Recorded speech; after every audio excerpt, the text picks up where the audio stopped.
Every year in June, fathers are celebrated for the important role they play in their children's lives.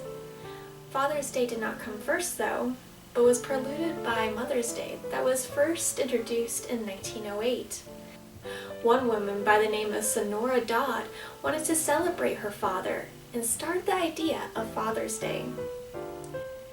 Did you know that Father's Day began in the humble town of Spokane, Washington?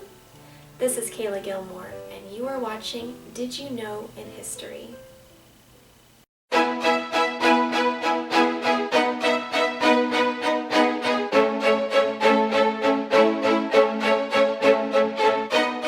Sonora Smart Dodd was born to a farming family in Arkansas in 1882.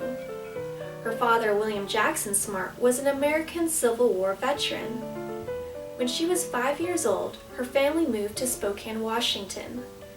Her family went through a devastating situation when Sonora's mother died in 1898 while giving birth to the family's sixth child.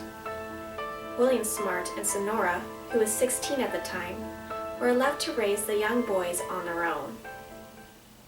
Not long after this tragedy, Sonora married John Dodd in 1899, who was an insurance agent. They lived a happy life together and were avid churchgoers. In 1909, she was attending a church service at the Central Methodist Episcopal Church on Mother's Day, which gave her the idea that fathers should have their own day of celebration. She believed her father should be celebrated for being such a great father to her and her brothers.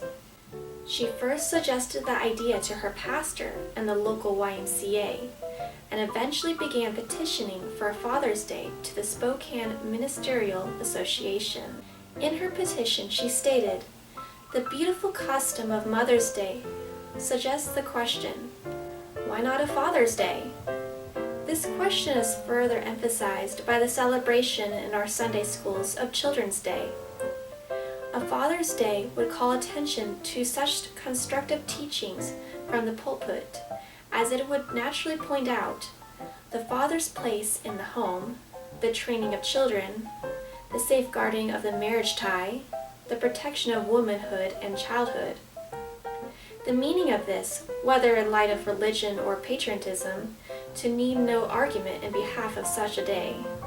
Dodd's persistence paid out, and on June 19, 1910, the first Father's Day was celebrated in Washington State. Even with her successes in Washington State, it took several years for Father's Day to receive national recognition. It wasn't until 1972 that President Richard Nixon made Father's Day a permanent national holiday that would be observed on the third Sunday of June annually. Coming from humble beginnings in Spokane, Washington, Father's Day began because one woman wanted to celebrate her father. To every father out there, I just wanted to say, Happy Father's Day. Thank you for all you do.